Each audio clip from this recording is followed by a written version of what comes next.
Hello everyone, welcome to CNA, the daily newspaper analysis. Today we are back with the following list of topics to discuss. So let's start. The first topic says about the union government to become fully digitalized in nature. So recently we have seen about the different number of attacks, okay, that is the cybersecurity incidents which is going ahead with this AIIMS Delhi. तो इसके लिए AIIMS Delhi का बहुत दिनों तक पूरा service बंद रखना पड़ रहा था और हमने बहुत मुश्किल से इसको रिकवर किया. ठीक है. So therefore we have seen that as most central government officers are expected to go fully digital by the end of February 2023, several security measures have been put in place to avoid any cybersecurity incidents, such as the recent cyber and ransomware attack at the AIIMS, Delhi.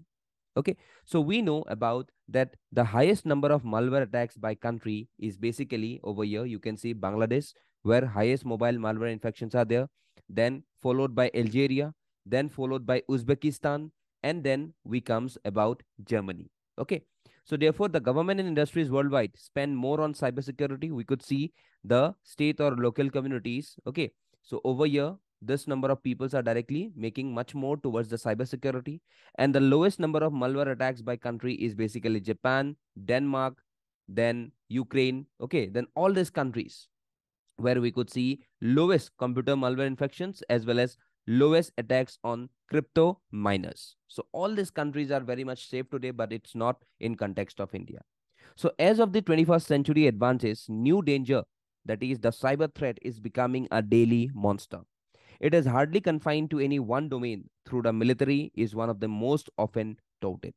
So therefore, this cyber threat or a cybersecurity threat is defined as any malicious act which is intended to steal or damage data or disrupt the digital well-being and stability of an enterprises.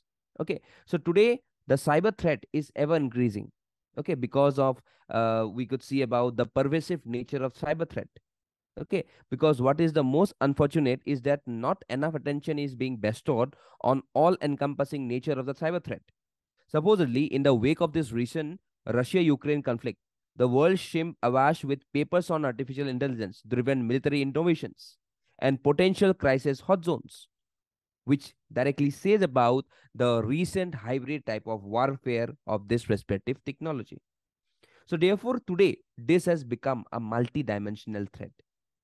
Even cyber weapon is a symbol of national power because cyberspace has been described as India's current national cybersecurity coordinator by a superset of interconnected information and communication technology. So therefore, it is viewed to be one of the critical aspect of our national power. सो आज अगर AIIMS जैसा institute हम लोग का अगर hacking में बहुत दिन इसको रिकवर करने के लिए लग जाता है तो it is basically we are not doing much with respective to our security concerns. तो इसीलिए today we could see about the top number of cyber threats, be it malware, web based attack, phishing, web application attack, spam. ये हम लोग का top 5 है. So therefore you have to go for a context of this computer emergency response teams India, which needs to awake itself through multiple sectors and also to protect our critical infrastructures, and that can be only if we are fully going digitalized, and also this digitalized system should be greatly protected by a very great wall of security measures. Only then we could see that our data would be protected and our data could not be breached in the coming future. Okay, so इसी के basis पे यहाँ पे ये news थे. चलो next पे आते हैं.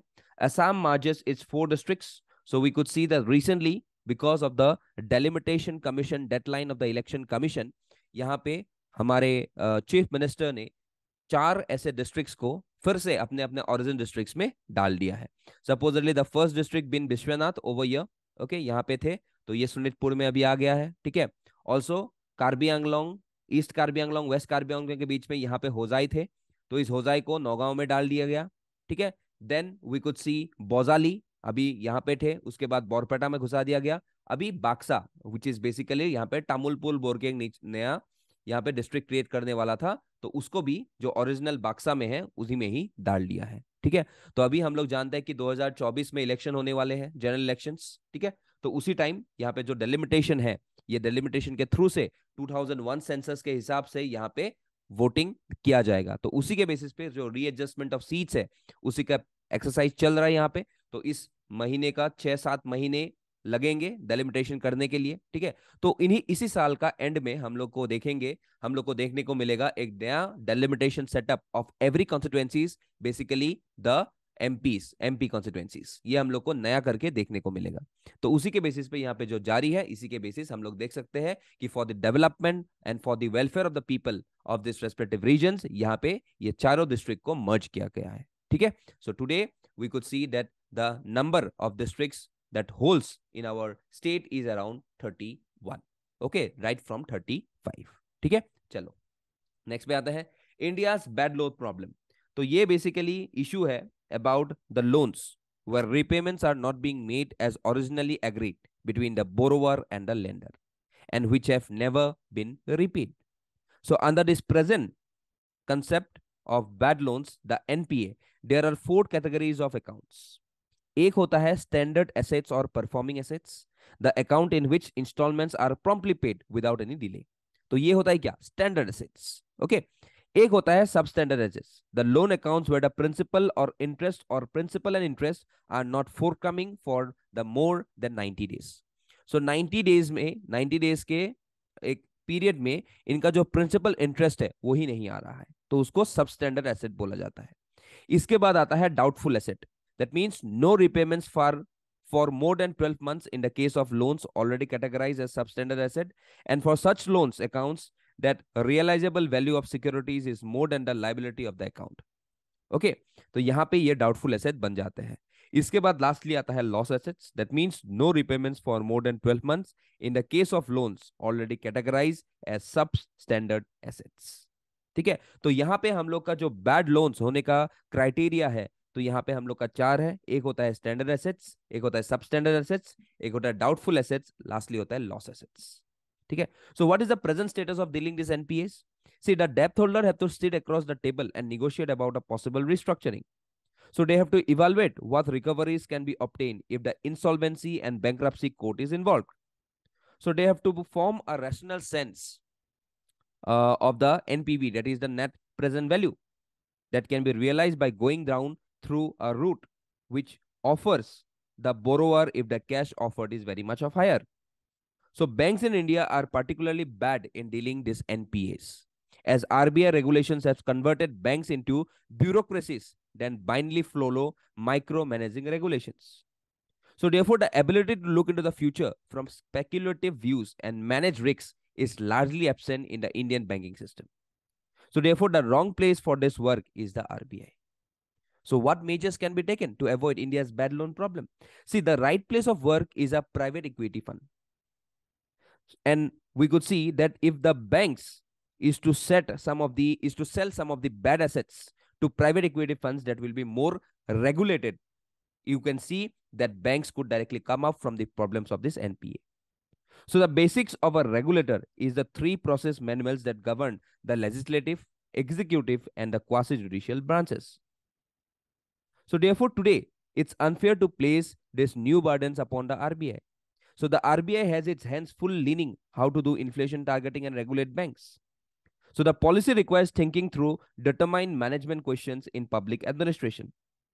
So therefore, आज यहाँ पे जो हम लोग का क्राइटेरिया है, तो आज देख सकते हो कि rise and fall of bad loans. तो 2011 में 2.40%, 2.40% we have got bad loans, तो आज बढ़ के ये 5.97 हो गया है। 2018 के टाइम में देख लो 11.50 तक पहुंच गए थे। This is the gross NPA of banks as percentage of the gross advances. So as of today, we could see December 2022 that we have got bad loans of around 10,09,511 crore. तो ये है during the last 5 financial years. तो सोच सकते हो कि क्या इतना हम लोग का बैड लोन बढ़ गया है। So therefore, a National Asset Reconstruction Company Limited, that is the NARCL, was announced in the Union Budget for 21-22 to resolve stress loan amounting to 2 lakh crore in phases. Okay, so therefore, अगर हम लोग को ये bad loan को अगर हम लोग को tackle करना है, that we needs to go ahead with a role to perform so that we could make this institutions bad loan free. And therefore, we could see that the RBI's emergence as a capable central bank and banking regulator is vulnerable by the unlikely combination of functions which has been placed within it. तो उसके basis पे अगर हम लोग थोड़ा RBI को liberalise करके अगर थोड़ा बहुत हम लोग फोकस इस बैन लोन्स के तरफ कर दे या कोई एक नया सेटअप करके सच लाइक एनएआरसीएल जो खाली देखेंगे क्या एनपीएस को ही, तब हम लोग एक बेटर रिस्ट्रक्चरिंग ला सकते हैं. Okay, because today we know about RBI is going more overload with works. तो इसीलिए ये जो बैड लोन का प्रॉब्लम है ये बढ़ता चला जा रहा है. ठीक है, so that's the analysis of this respective topic. Next, shrimp farming and mango coexistence. Okay, so recently we have seen that a new initiative of sustainable shrimp cultivation, okay, which provided hope for mangrove restoration in Sundarbans. Sundarbans कहाँ पे है? Waste Bengal के जो हम लोग का area है, बांग्लादेश का एरिया है, उस साइड में हम लोग का ये जो मैंग्रोव्स है ये पड़ता है. So in an effort to restore this unique ecosystem of the Sundarbans, the same initiative has shrimp cultivation trending to mangroves around their farmers as well. So what is this SAIME? It is basically sustainable aquaculture in mangrove ecosystem. Okay, sustainable aquaculture in mangrove ecosystem. ठीक है, इसका पूरा meaning है SAIME का.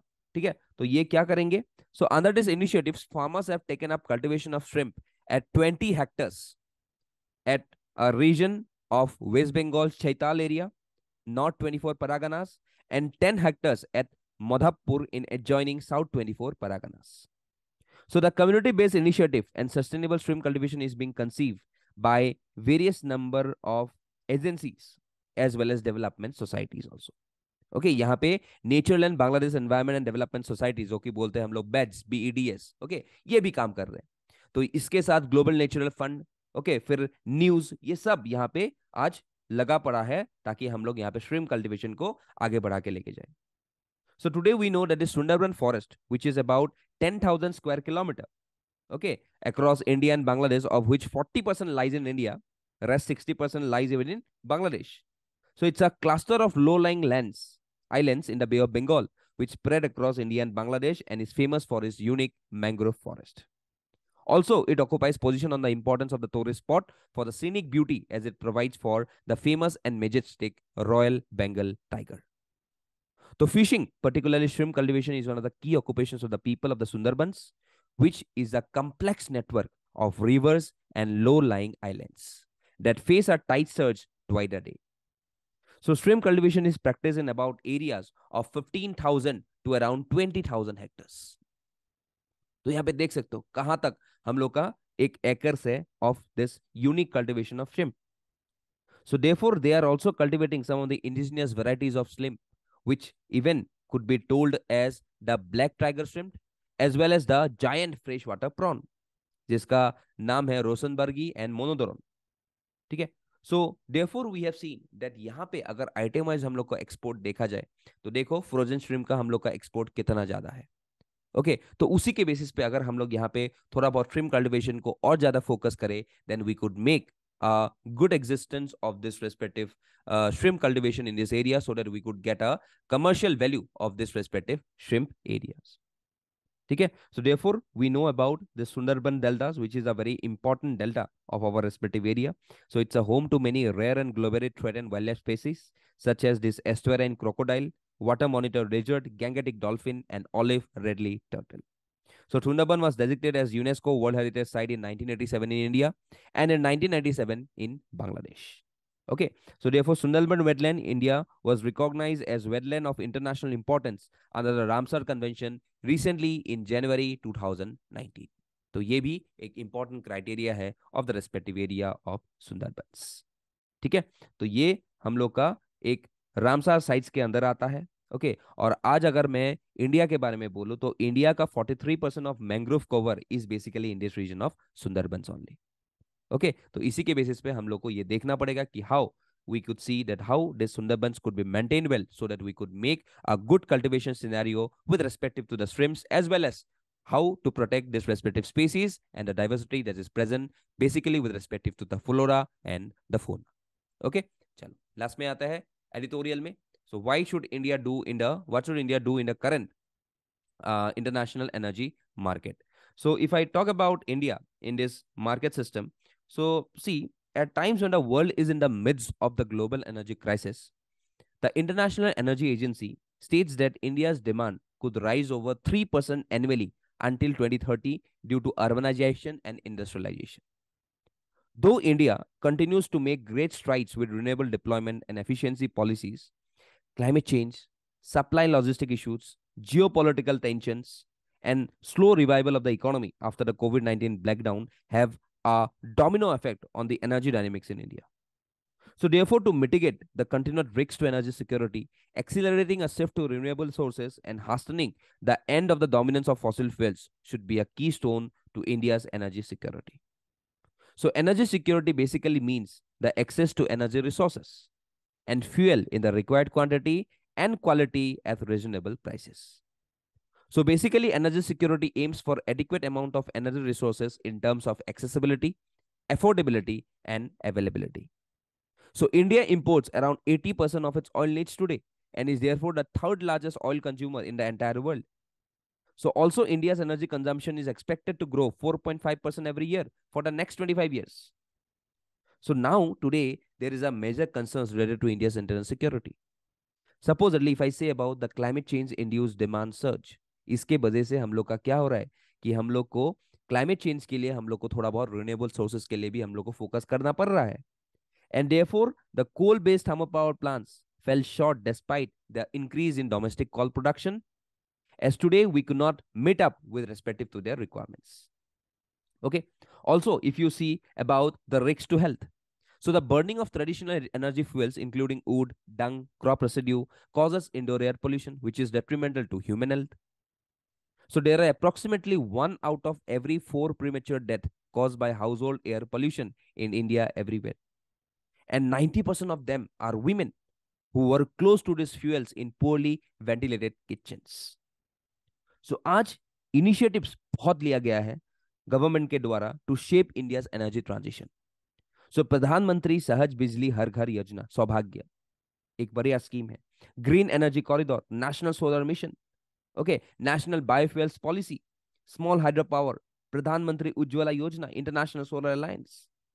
So we need to today diversify the amount of energy mix so that we could much contribute towards the renewable sources and could really help with the potential to grow a carbon neutral country by around 2070. So इसके basis पे हम लोग को एक transition लाना पड़ेगा towards responsible renewable energy.